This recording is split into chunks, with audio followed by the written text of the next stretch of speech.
नमस्कार दोस्तों, स्वागत है आप सभी का आपके अपने ऑफिशियल यूट्यूब चैनल पर एजुकेशन पर। कैसे हैं दोस्तों आप सभी लोग? आशा है, उम्मीद है बहुत ही अच्छे होंगे, बढ़िया होंगे, मस्त होंगे।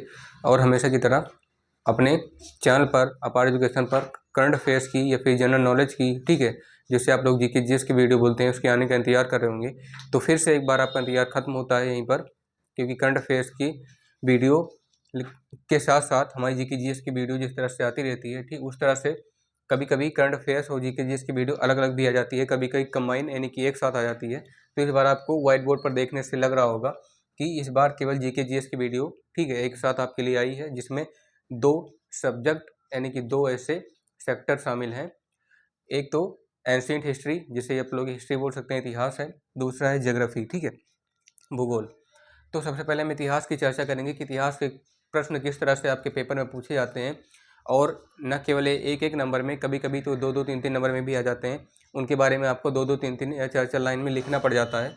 तो आपके उसी डाउट को, उसी संदेह को दूर करने के लिए इस वीडियो को आपको बताया जा रहा है, इस वीडियो में आपको समझाया जा रहा है। ठीक है, क्या समझाया जा रहा है इतिहास में, आइएगा जानते हैं।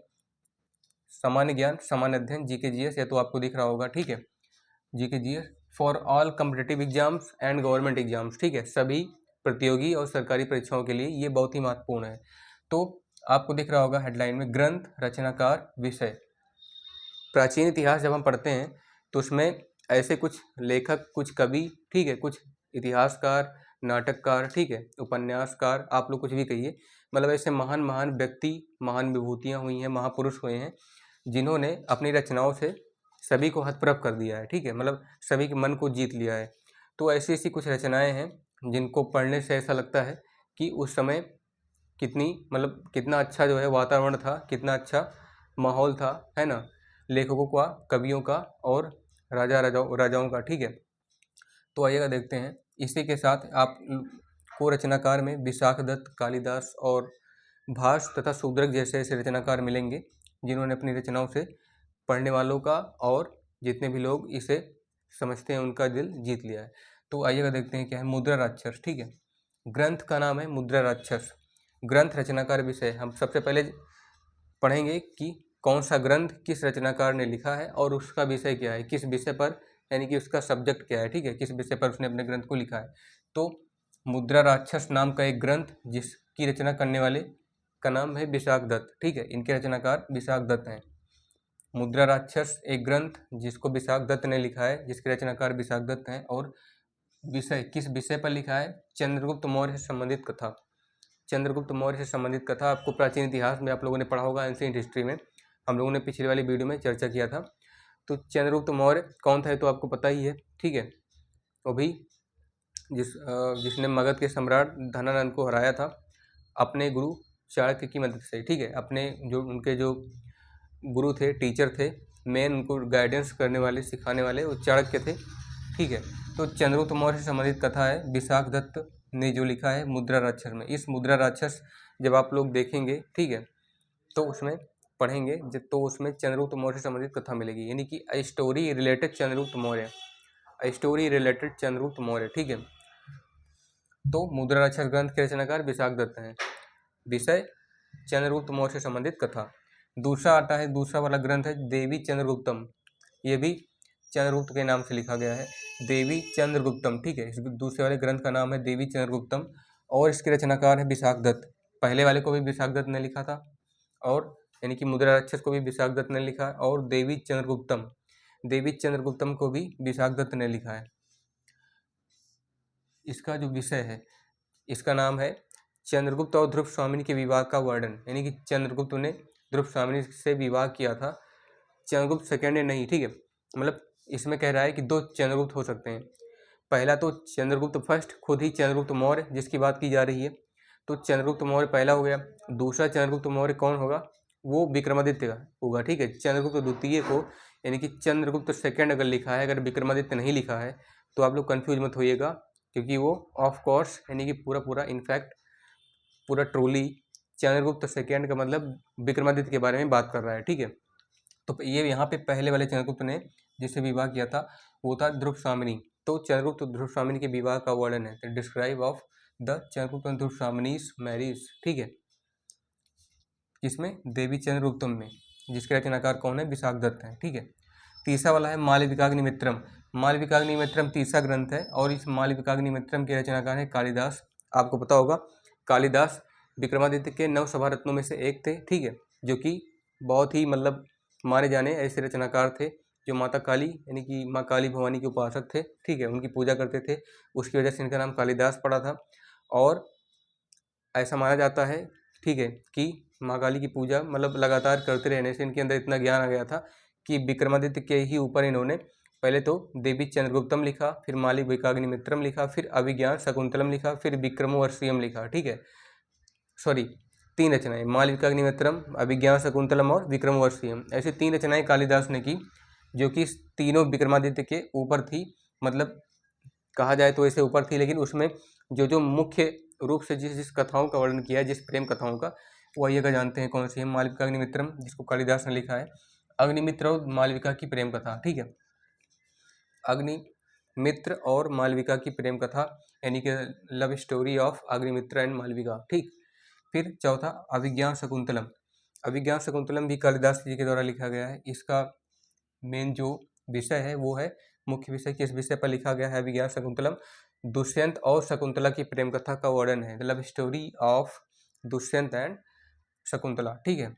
फिर है पांचवा विक्रमोर्वशीयम, जिसके रचनाकार कौन है, कालिदास। विक्रमोर्वशीयम के रचनाकार कालिदास हैं और इसमें इसका जो विषय है मुख्य का क्या है, पुररवा और उर्वशी की प्रेम कथा। आपको पता होगा उर्वशी जिसको देवलोक की अप्सरा कहा जाता है, और पुररवा ये जो है धरती के एक राजा हुए थे। ठीक है, तो इनके और स्वर्गलोक की जो अप्सरा उर्वशी के बीच की जो प्रेम कहानी है उसका वर्णन किया गया है, कालिदास ने अपने विक्रमोर्वशीयम में किया है। ठीक है। फिर है स्वप्नवास दत्तम। स्वप्नवास दत्तम यानी कि आपके सपने में मतलब आने वाले आपकी जो नींद में जो स्वप्न होते हैं, ठीक है, तो उस तरह से स्वप्न से संबंधित है स्वप्नवास दत्तम। यानी कि वासदत्ता आप लोगों ने पढ़ा होगा, भास और वासदत्ता की कहानी, मतलब भास ने लिखा है, वासदत्ता की एक कहानी पढ़ी होगी। ठीक है, जो एक मतलब रानी हुई थी कहीं की, तो वहाँ पे उनके जो स्वप्न थे जो बाल्यकाल में आते थे उससे संबंधित रचना हुई है। ये ग्रंथ लिखा गया है स्वप्नवास दत्तम, जिसके रचनाकार भास है।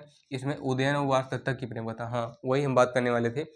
वासदत्ता जो कि महारानी बनी थी और उदयन एक महाराजा थे। ठीक है, मतलब राजा थे ही। तो उदयन और वासदत्ता की प्रेम कथा का वर्णन है जो कि स्वप्नवास दत्तम में लिखा गया है। ठीक, इसके रचनाकार कौन है, भास है। फिर है मृच्छकटिकम। मृच्छकटिकम ग्रंथ शूद्रक ने लिखा है। शूद्रक ने मृच्छकटिकम ग्रंथ लिखा है और इस किस विषय पर लिखा है, ब्राह्मण, चारुदत्त तथा गणिका वसंत सेना की कहानी। इसमें जो मृच्छकटिकम है इसमें 3 प्रकार के लोगों की कहानी लिखी गई है, ब्राह्मणों की है, चारुदत्त की है, गणिका वसंत सेना की है। ठीक है, तो आप लोग इसे समझ गए होंगे। अगर नहीं समझ में आए तो दोबारा से एक बार फिर से आप लोग देख सकते हैं। अब आते हैं यानी कि भूगोल के प्रश्नों पर। ठीक है, यानी कि ज्योग्राफी के क्वेश्चन पर। सूर्य से पृथ्वी की दूरी, औसत दूरी कितनी है? What is the distance between the sun and earth? What is the distance of earth from the sun? ऐसे भी आप लोग बोल सकते हैं। एवरेज डिस्टेंस पूछ रहा है, तो average distance of the earth from sun is 15 crore kilometre. ठीक है, 15 करोड़ किलोमीटर है सूर्य पृथ्वी से दूर।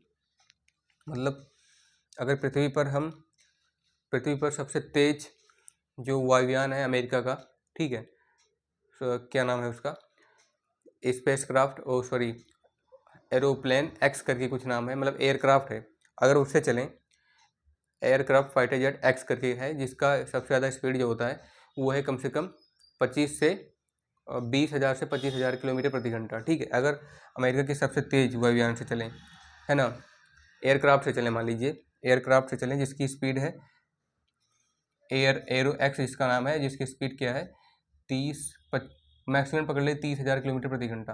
अगर इसकी रफ्तार से चलें तो सूरज तक पहुंचने में हमको 15,000 यानी 15,000 साल से भी ज़्यादा का समय लगेगा। ठीक है, तो उतने में न जाने कितनी पीढ़ियाँ आएंगी, कितनी खत्म हो जाएंगी, तो इस हिसाब से पॉसिबल नहीं है। ठीक, आइएगा आगे बढ़ते हैं। हमारे सौरमंडल के पास का तारा, हमारे सौरमंडल के पास का तारा जिसका नाम है Proxima Centauri, nearest star to our solar system named is Proxima Centauri.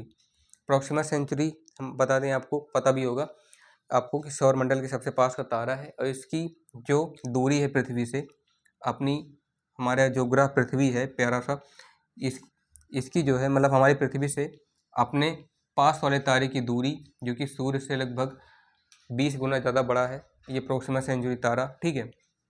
और इसकी दूरी 1 लाइट ईयर है। 1 लाइट ईयर आप लोग समझ लीजिएगा 1 लाइट ईयर में कितना होता है, 9.04 इंटू 10 की पावर 11 किलोमीटर होता है, ठीक है। सॉरी 10 की पावर 9 होता है, 9 टू 10 की पावर 9 किलोमीटर होता है, यानी कि आप लोग समझ लीजिए कि लगभग 90 करोड़ से भी ज़्यादा, ठीक है, 90 करोड़ से भी ज़्यादा दूरी है पृथ्वी से प्रोक्सिमा सेंचुरी की, जो कि हमारे पास का, हमारे सौरमंडल के पास का तारा है, ठीक है।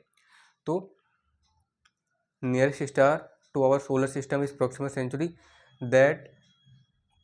that takes the distance nearly about 1 light year from the earth in which we all human beings live, ठीक है। जहाँ पर हम जो मनुष्य लोग हैं रहते हैं, वहाँ से पृथ्वी से अगर इसकी दूरी नापी जाए तो लगभग 1 लाइट ईयर होगा। सीधे सीधे हम लोग प्रकाश वर्ष में बात करते हैं, ठीक है, क्योंकि वहाँ तक हमारे मानव सभ्यता द्वारा जितनी भी अब तक बनाई गई चीज़ें हैं उससे अगर हम पहुँचेंगे तो शायद कल्पना से भी ज़्यादा का समय लगेगा, और अगर हम प्रकाश की गति से चलेंगे तो लगभग शायद सेकेंडों में पहुंच जाएंगे, ठीक है, मिनटों में पहुंच जाएंगे।